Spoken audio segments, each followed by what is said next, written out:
Bienvenue sur Top Invest, la chaîne des top d'investissement. Alors, on va se commenter les résultats financiers ici de FDJ. Donc, ça fait longtemps qu'on n'a pas regardé les résultats financiers de cette compagnie ici.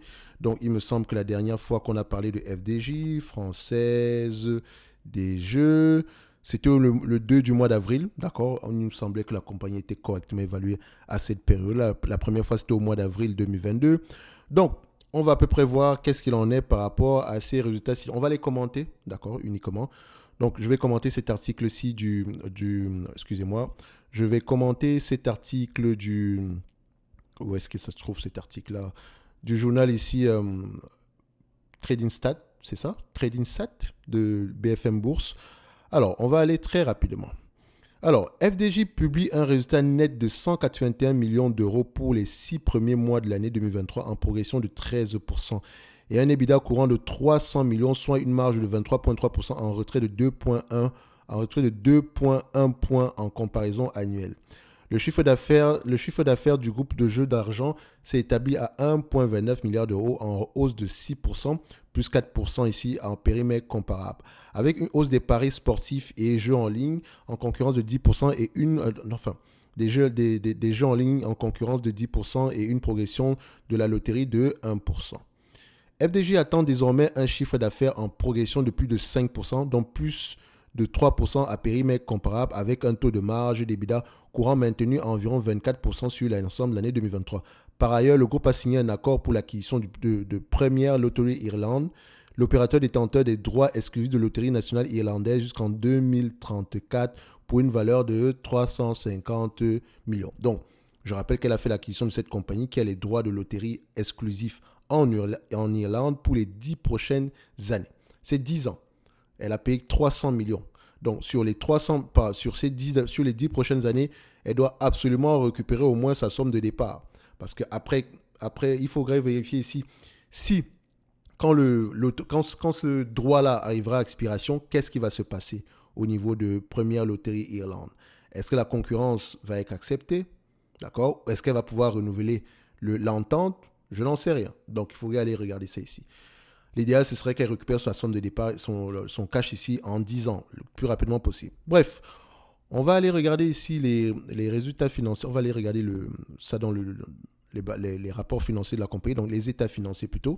Donc FDJ, investir, voilà.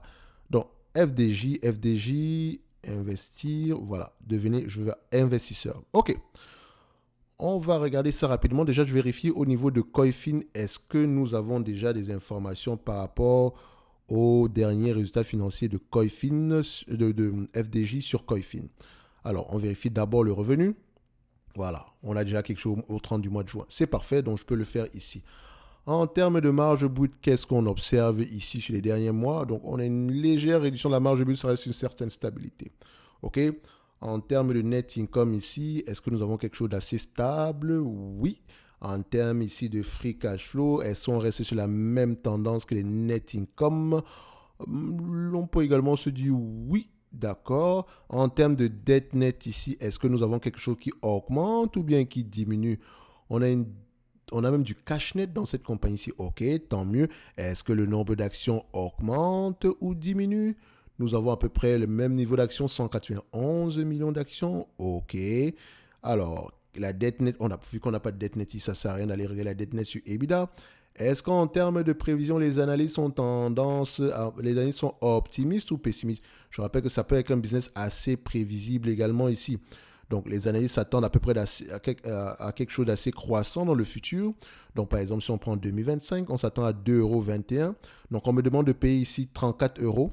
Disons 34 euros ici pour quelque chose qui pourrait me rapporter 2,21 € d'ici 2025, soit un rendement de 6,44%. Bon, presque correct. D'accord? Ce qui m'encourage à dire ici que l'entreprise est correctement évaluée. Ça prend déjà en considération une certaine croissance au moins jusqu'en 2025. Maintenant, on n'est pas à l'abri d'une autre acquisition ici.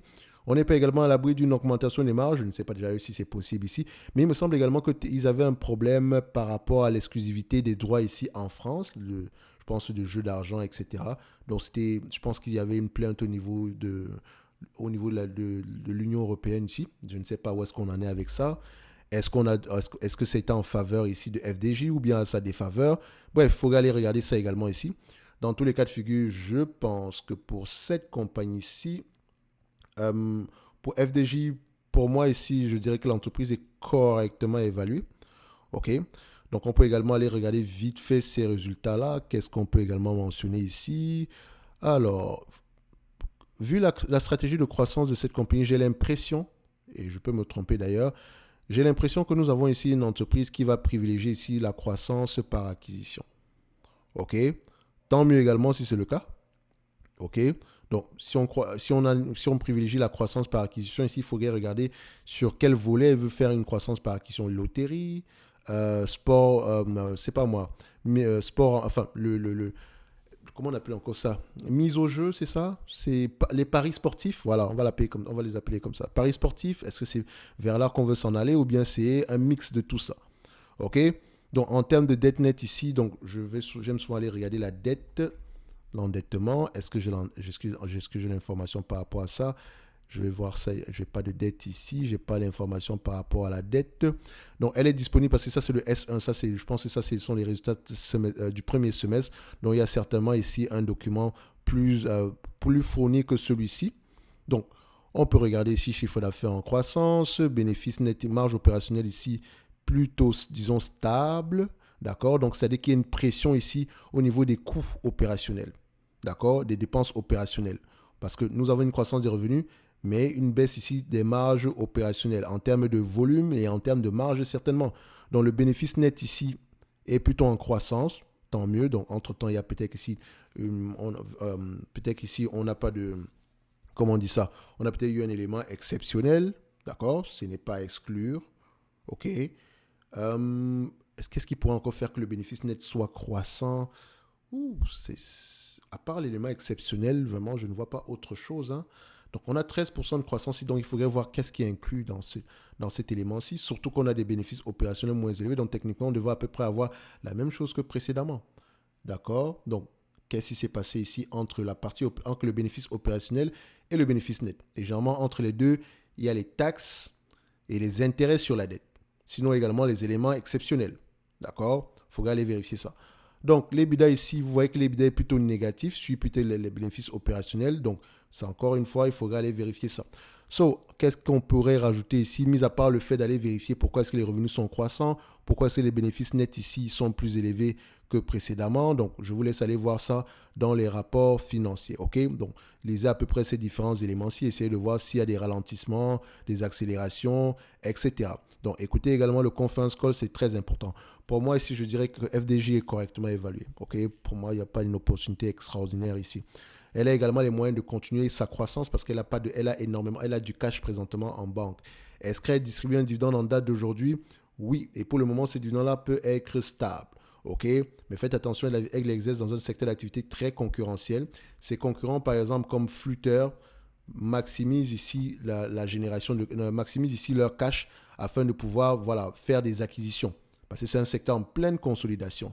OK? Flutter, ici, si vous connaissez la compagnie qu'on appelle PokerStar, si vous connaissez, par exemple, ils sont également très exposés aux États-Unis. Je pense également qu'ils ont dû acheter Paddy Power, un truc comme ça. Bref, c'est un groupe quand même de 7 milliards de livres, donc c'est assez costaud quand même. Et les entités comme FDJ sont peut-être en concurrence avec ce genre d'entreprise. D'accord? Dans une certaine mesure, je ne sais pas s'ils sont en France ou pas, mais voilà, leur but ici est de dominer le secteur ici des paris sportifs et des jeux d'argent. OK? En ligne. Donc, il faut également voir ici sur cette compagnie, prenant en considération les free cash flow qui pourraient avoir tendance à être plus élevés que les net income. Faites très attention ici. Donc, nous avons un business ici qui peut être... Voilà.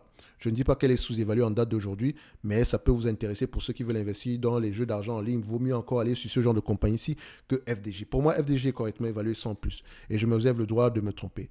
N'oubliez pas, un like, un abonnement, un commentaire, ça fait toujours plaisir. En lien dans la description de cette vidéo-ci, vous avez le service Top Premium ainsi que la Top Newsletter. Et on se donne rendez-vous sur la prochaine vidéo. Merci.